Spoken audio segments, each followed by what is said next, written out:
तो हमने last class में, लास्ट वीडियो में हमने पढ़ा था कि टाइम कितने प्रकार का होता है और टेंस कितने प्रकार के होते हैं और प्रत्येक टेंस के कितने टाइप्स होते हैं, इसके बारे में हमने चर्चा की थी। सब्जेक्ट क्या होता है, वर्ब क्या होती है और ऑब्जेक्ट क्या होता है और हेल्पिंग वर्ब क्या होती है, ऑब्जेक्ट कितने प्रकार का होता है, सिंगुलर सब्जेक्ट क्या होता है, प्लूरल सब्जेक्ट क्या होता है, हमने इस चीज पर चर्चा की थी। आज हम सिंपल प्रेजेंट टेंस की चर्चा करते हैं, जो सबसे फर्स्ट पहला टेंस आता है सिंपल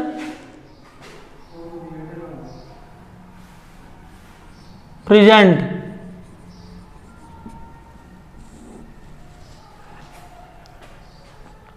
या इसको इंडेफिनिट भी कहते हैं, इंडेफिनिट टेंस भी बोलते हैं इसको। अब देखो, इसमें सबसे पहले अपने को इसकी पहचान बहुत जरूरी है, क्योंकि विदाउट पहचान अपन टेंस का पता नहीं कर पाएंगे।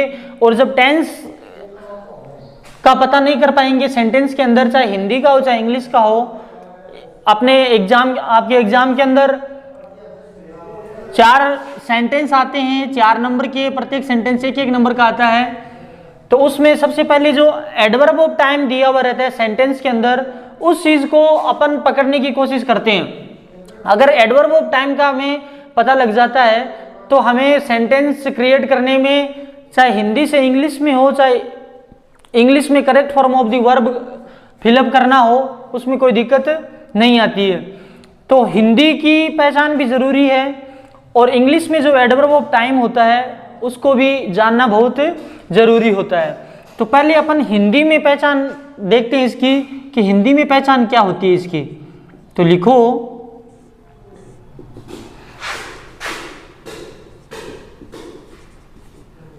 हिंदी वाक्यों के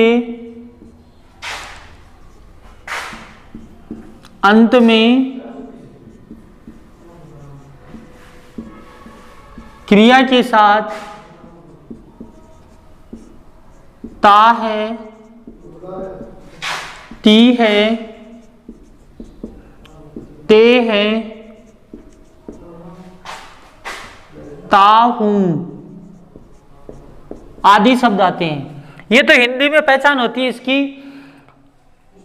हिंदी का कोई भी सेंटेंस हो, जैसे हम हमेशा विद्यालय में आते हैं, हम शाम को क्रिकेट खेलते हैं, हम अपने सहपाठियों के साथ मिलकर अंग्रेजी सीखने का प्रयास करते हैं, तो इन सभी सेंटेंस के अंदर क्या आता है, लास्ट में ता है, ती है, ते है या ता हूं, ये वर्ड आते हैं। तो ये तो बात थी हिंदी की। अब इंग्लिश में जो पहचान होती है उसको अपन क्या बोल सकते हैं, adverb of time. Adverb of time बोलते हैं इसको। इसमें कुछ वर्ड्स हैं वो आपको ध्यान में रखना है, जैसे ऑलवेज हो गया,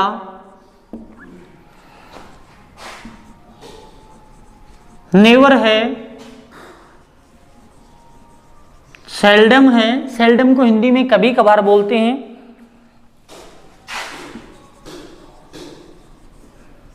एवरी डे है, मंथ है, ईयर है, ये एवरी के साथ आते हैं।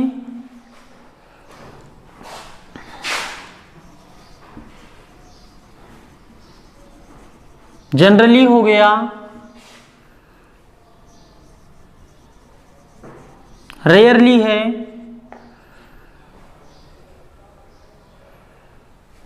ऑफन है,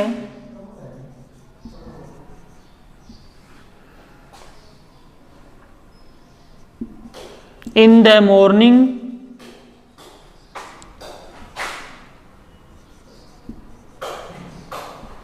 at noon,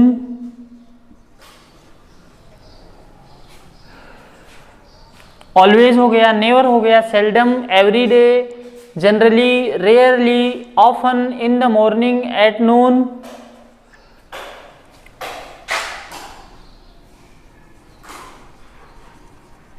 यूजुअली हो गया,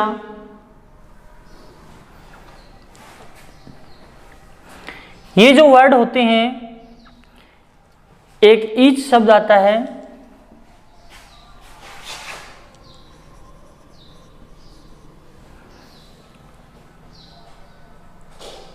ये एडवर्ब ऑफ टाइम होता है। ये वर्ड्स आपको सेंटेंस में दिए हुए रहेंगे, तो इन वर्ड्स को, इन एडवर्ब ऑफ टाइम को देखकर अपन टेंस का पता लगाएंगे, और टेंस का पता लगने से हमें पता लग जाएगा कि इसमें वर्ब की कौन सी फॉर्म आएगी और क्या हेल्पिंग वर्ब आएगी। ठीक है ना। अब बात करते हैं अपन हेल्पिंग वर्ब की। तो हेल्पिंग वर्ब, इसमें हेल्पिंग वर्ब को हिंदी में सहायक क्रिया बोलते हैं। हेल्पिंग वर्ब क्या होती है? हेल्पिंग वर्ब होती है डू और डज। डू और डज होती है। डू का प्रयोग होता है प्लूरल सब्जेक्ट के साथ में,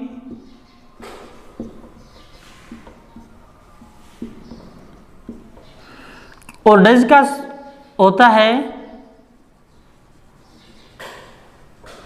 सिंगुलर सब्जेक्ट के साथ।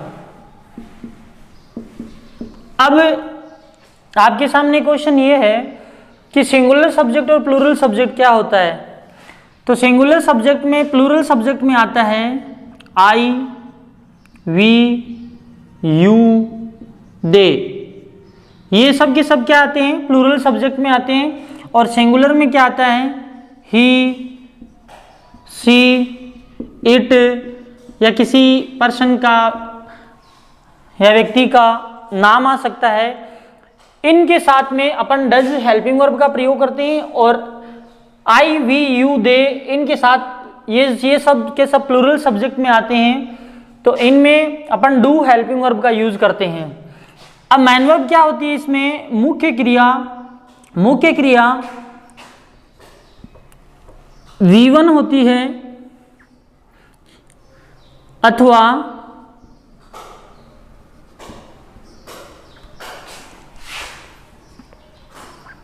वर्ब में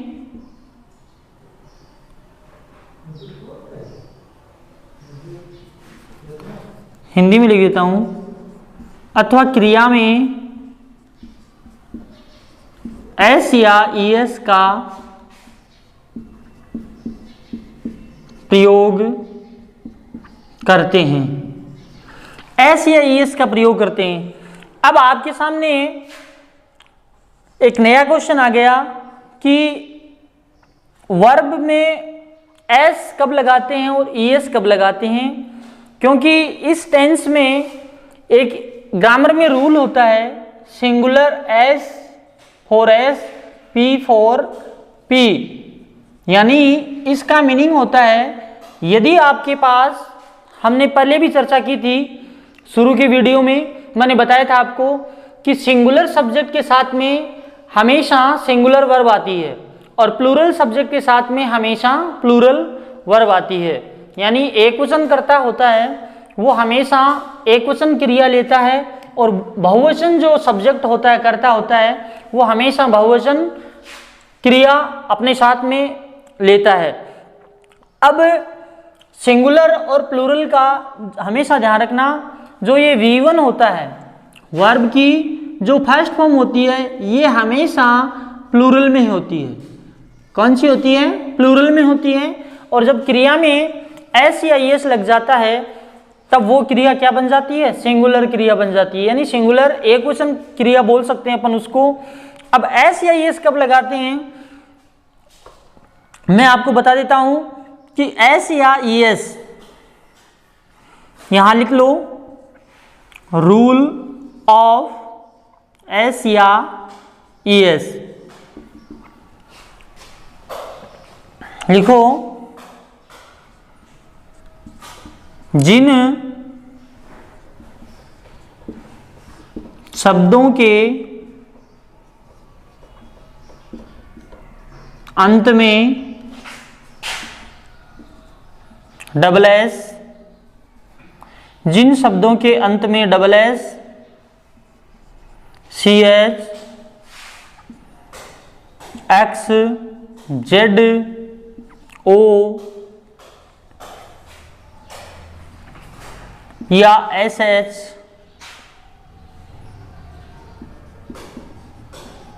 आए, वहां ई एस जोड़ते हैं। यानी जिन शब्दों के अंत में double S, C H, X, Z, O, S H आए, वहां अपन क्या लगाते हैं? ई एस लगाते हैं। जैसे एग्जाम्पल के लिए अपन देखते हैं, जैसे क्लास, टीच,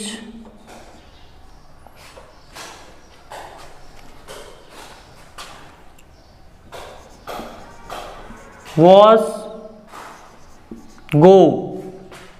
तो अब सब में अपन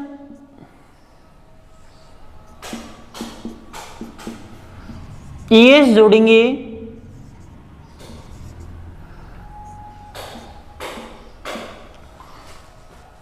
तो अब क्लास में ईएस लगाएंगे तब क्या हो जाएगा? क्लासेज। टीच में ईएस जोड़ेंगे तो टीचेज हो जाएगा। वॉश में ईएस जोड़ेंगे तो वॉसेज हो जाएगा। और गो में ईएस लगाएंगे तो गोज हो जाएगा। यानी कहने का मीनिंग है कि जो ये वर्ब है क्लास, टीच, वॉश, गो, ये हमेशा V1 के रूप में आती है। और V1 जो क्रिया होती है वो हमेशा प्लूरल नंबर में होती है। किस में होती है? प्लूरल नंबर में। जब क्रिया में अपन ने चर्चा की है कि क्रिया में जब एस या ईएस लग जाता है तो वो क्रिया क्या बन जाती है? जैसे क्लास में ईएस लगाते ही क्लासेज हो गया, टीच में ईएस लगाते ही टीचेज हो गया, और वॉश में ईएस लगाते ही वॉसेज हो गया, और गो में ईएस लगाते ही गोज हो गया। तो अब ये जो वर्ब हो गई ये प्लूरल से किस में कन्वर्ट हो गई? सिंगुलर में चेंज हो गई। यानी क्लास से क्लासेज बन गया, टीच से टीचेज बन गया, वॉश से वॉसेज बन गया, गो से गोज बन गया। तो ये क्रिया क्या हो गई? ये पहले तो थी V1 के अंदर, अब ये क्रिया में जब एस या एस लग जाता है तो ये सिंगुलर वर्ब हो गई। ध्यान देना, जो ये सिंगुलर जो शब्द होता है, जो सिंगुलर जो वर्ड होता है, यानी सिंगुलर शब्द का जो पहला जो वर्ण होता है, लेटर होता है एस, तो एस का मीनिंग होता है जिस क्रिया के अंत में आपको एस या एस दिख जाए तो वो क्रिया हमेशा किस में आएगी? सिंगुलर नंबर में आएगी। और जो वर्ब की फर्स्ट फॉर्म में रहती है, V1 के रूप में रहती है, वो क्रिया हमेशा प्लूरल नंबर में मानी जाएगी।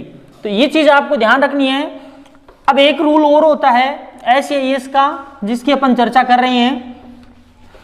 तो जिस क्रिया के एंड में एस या एस लग जाता है वो क्रिया हमेशा सिंगुलर नंबर में मानी जाती है। और जिस क्रिया में जो क्रिया V1 के रूप में रहती है, वर्ब की फर्स्ट फॉर्म के रूप में, वो क्रिया हमेशा प्लूरल नंबर की मानी जाती है। और तो ये ग्रामर का रूल होता है कि एकवचन कर्ता के साथ में एकवचन क्रिया आती है और बहुवचन कर्ता के साथ में बहुवचन क्रिया आती है। यानी S for S, P for P, ये रूल चलता है। अब अपन बात करते हैं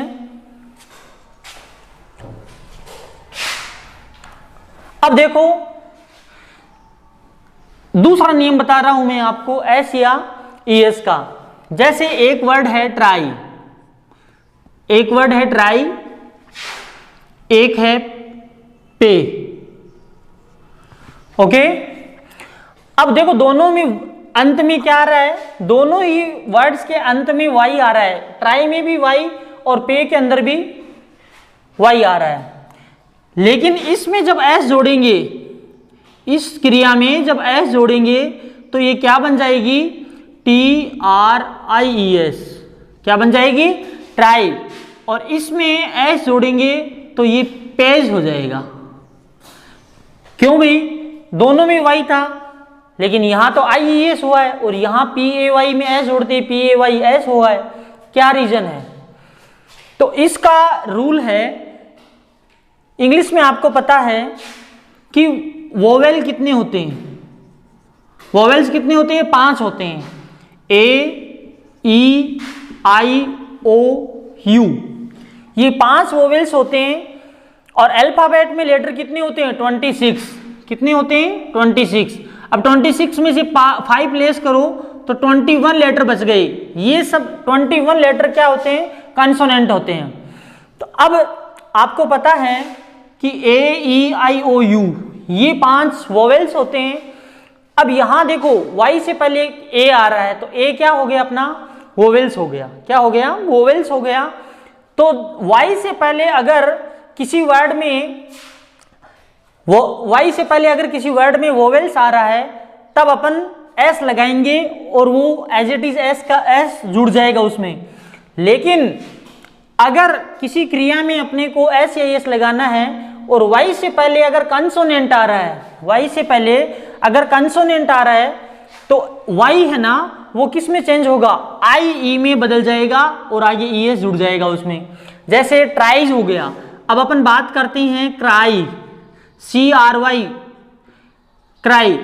अब इसमें अगर अपन क्या बोलेंगे तो इसको क्राइज हो जाएगा, CRIES, क्राइज हो जाएगा। क्यों, क्योंकि Y से पहले R कंसोनेंट है, इसलिए Y को IE में कन्वर्ट करके आगे ES जोड़ देंगे अपन, आगे सॉरी S जोड़ेंगे। अब जैसे इसमें है, जैसे प्ले है, प्ले है, प्रे है, तो इसमें अगर अपन प्ले में S जोड़ेंगे, प्ले में S जोड़ते हैं तो क्या हो जाएगा, प्लेज हो जाएगा। और यहां PRAYS हो जाएगा, प्रेज हो जाएगा। अब ये क्यों हुआ, ये चीज आपको क्लियर हो गई होगी माइंड में कि Y से पहले यहां ए वोवेल्स आ रहा है। क्या आ रहा है, वोवेल्स आ रहा है, इसलिए यहां अपन सिंपली S जोड़कर पूरी जो V1 है उसमें S जुड़ जाएगा। जैसे प्ले का प्लेज हो गया, प्रे का प्रेज हो गया। अब यहां CRY, Y से पहले R कंसोनेंट है, इसलिए R Y को IE में कन्वर्ट करके अपन S लगा दिया। तो ये रूल, इस रूल से आपको क्या समझ में आया, ये ध्यान में रखना है।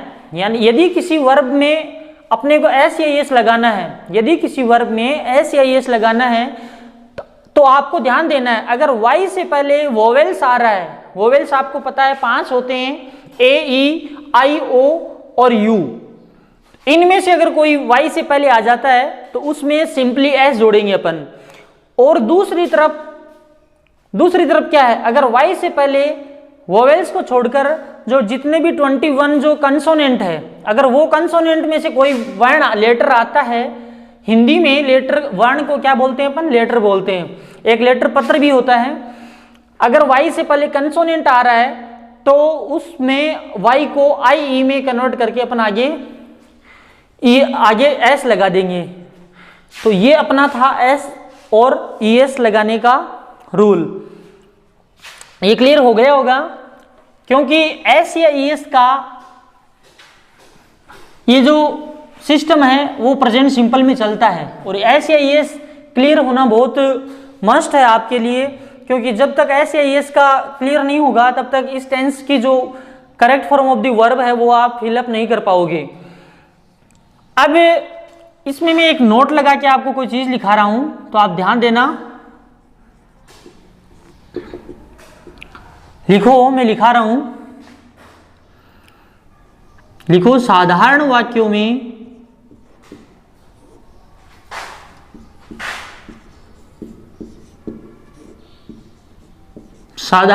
में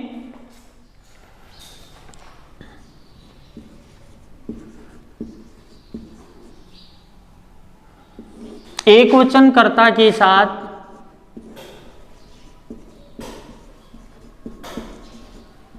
साधारण वाक्यों में एकवचनकर्ता के साथ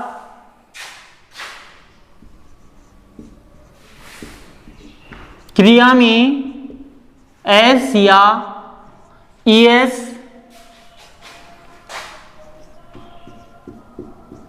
लगाते हैं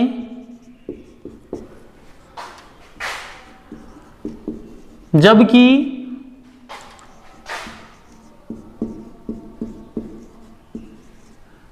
नकारात्मक और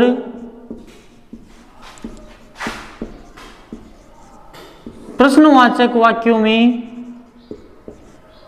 नकारात्मक और प्रश्नवाचक वाक्यों में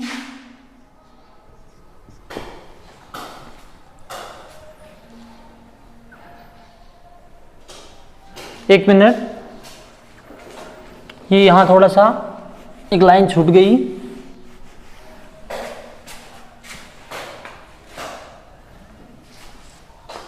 साधारण वाक्यों में एक वचन कर्ता के साथ क्रिया में ऐसे ऐसे लगाते हैं तथा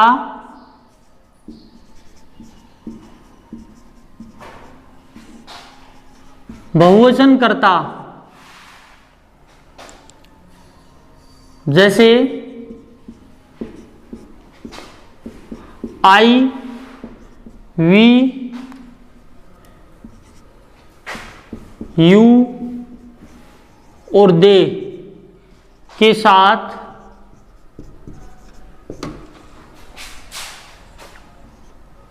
V1 का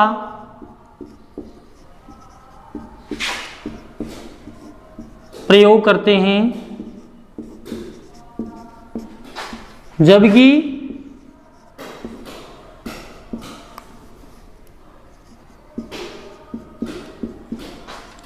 नकारात्मक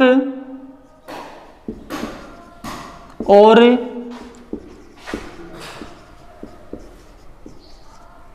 प्रश्नवाचक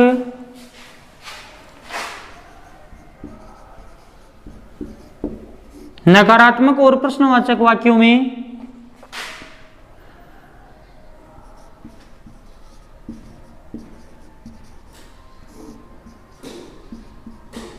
एकवचन कर्ता जैसे ही, सी, इट, नेम के साथ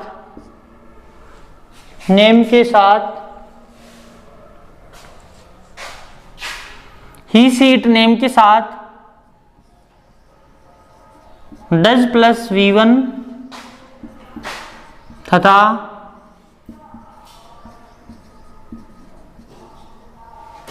बहुवचन कर्ता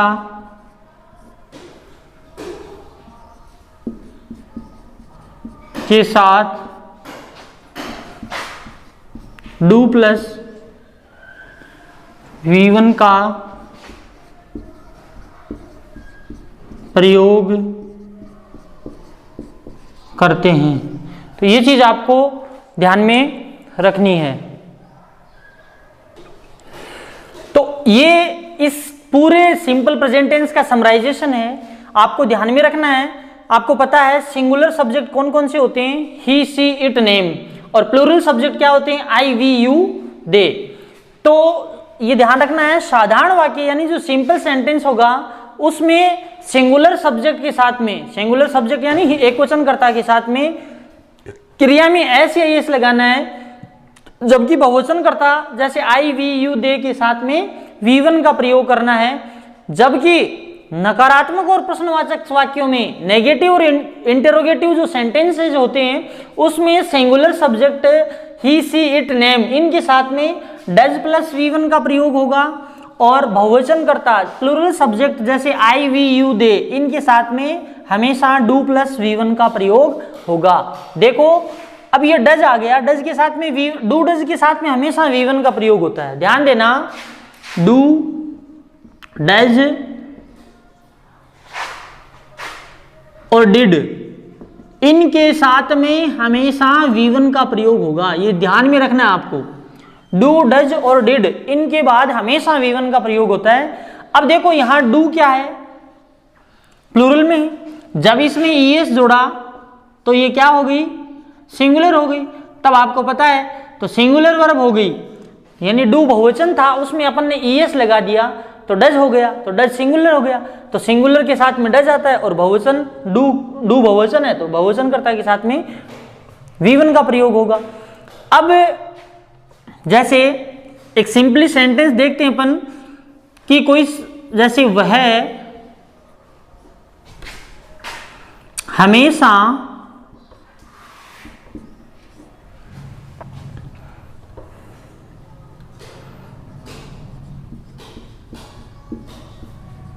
अंग्रेजी बोलता है।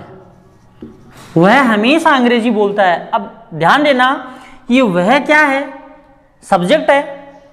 हमेशा क्या आ गया, एडवर्ब ऑफ टाइम आ गया। उसमें मैंने एक डेली शब्द और लगाना भूल गया मैं, उस एडवर्ब ऑफ टाइम में डेली शब्द और लिख लेना आप, डेली, ठीक है ना, ये माइंड आउट हो गया ये वर्ड।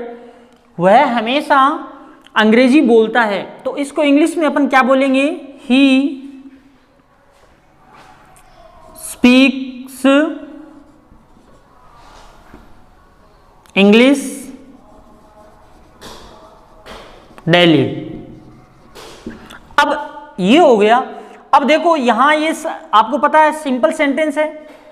सिंपल सेंटेंस में मैंने आपको बताया है कि साधारण वाक्यों में एक क्वेश्चन कर्ता के साथ क्रिया में ऐसे लगाते हैं। अब आपके पास ही एक क्वेश्चन है, इसलिए अपन ने क्रिया में क्या लगाया, SEIS लगाया। अपन ने क्या लगाया, क्रिया में SEIS लगाया। ही स्पीक्स इंग्लिश, अंग्रेजी ऑब्जेक्ट हो गया, और डेली ये क्या है, एडवर्ब ऑफ टाइम है। ये क्या हो गया, एडवर्ब ऑफ टाइम है। तो आपके एग्जाम में किस प्रकार आता है, जैसे सी, यहां गो दे दिया, to school daily, she go to school daily. अब एग्जाम में आपके ऐसा ना करके ये आएगा इंग्लिश में सेंटेंस, और ये ब्रैकेट के अंदर आपको फिल इन द क्या है, correct form of the verb complete करना पड़ेगा। और ये एक चीज ध्यान में रखनी है, ब्रैकेट में हमेशा आपको वर्ब की फर्स्ट फॉर्म ही मिलेगी। ब्रैकेट के अंदर हमेशा आपको V1 ही दी हुई रहेगी, उसमें सुधार करके इंप्रूवमेंट करके आपको फिल करना है ब्रैकेट के अंदर। अब ये देखो यहां डेली शब्द आ गया, तो डेली देखते ही अपने को पता लग गया कि इसमें सिंपल प्रेजेंट टेंस होगा। उसके बाद में नंबर 2 पे आपको एक चीज ये ध्यान देनी है कि ये सेंटेंस किस प्रकार का है, सिंपल है, नेगेटिव है, इंटरोगेटिव है, ठीक है ना। तो अफर्मेटिव सेंटेंस है, ऐसा सिंपल सेंटेंस एक ही बात है। तो उसमें अगर सिंपल सेंटेंस हो तो उसमें आपको पता है सिंपल सेंटेंस में फॉर्मूला, सिंपल सेंटेंस का स्ट्रक्चर क्या रहता है, subject plus main verb other than object. ये साधारण वाक्य का पैटर्न रहता है सिंपल प्रेजेंट टेंस में। साधारण वाक्य में यही 3 चीज आती है। तो अब यहां आपको पता है डेली शब्द आ गया, तो डेली आपको पता है सिंपल प्रेजेंट टेंस का ही है, तो इसमें या तो V1 का प्रयोग होगा या S या ES लगेगा। अब आपको पता होना चाहिए, मैंने ये रूल में लिखाया है, V1 कब आता है और S या ES कब लगाते हैं। बहुवचनकर्ता के साथ में तो अपन क्रिया V1 का प्रयोग करते हैं, ये देखो यहां मैंने लिखा, मेरे द्वारा लिखा गया है। और S या ES कब लगाते हैं, जब आपके पास सेंटेंस में कर्ता कैसा हो, सिंगुलर हो। तो यहां देखो सी एक क्वेश्चन है, वह रोज स्कूल जाती है, तो सी एक क्वेश्चन है, इसलिए क्रिया में S या ES लगाएंगे तो गो में गोज हो जाएगा। जब गो में S या ES लगा देंगे तो गोज हो जाएगा, तो she goes to school daily. हो गया क्लियर। तो ऐसे अपने को सेंटेंस में correct form of the verb fill up करनी है। तो ये रूल थे। अब अपन 2-4 सेंटेंस करते हैं, क्योंकि सेंटेंस एक्सरसाइज ज्यादा इंपॉर्टेंट होती है। रूल्स तो बस एक बार पढ़ लिया, और रूल भी ज्यादा अच्छे से क्लियर तभी होंगे जब बार बार आप लोग एक्सरसाइज सॉल्व करोगे। यानी प्रैक्टिस से व्यक्ति क्या होता है, परफेक्ट होता है। रूल भी तभी माइंड में रहते हैं जब आप लोग प्रैक्टिस करते हो। तो अभी अपन सिंपल सेंटेंस की चर्चा कर रहे हैं।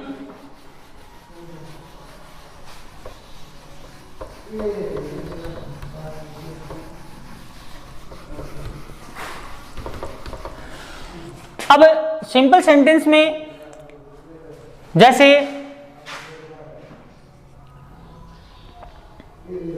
They never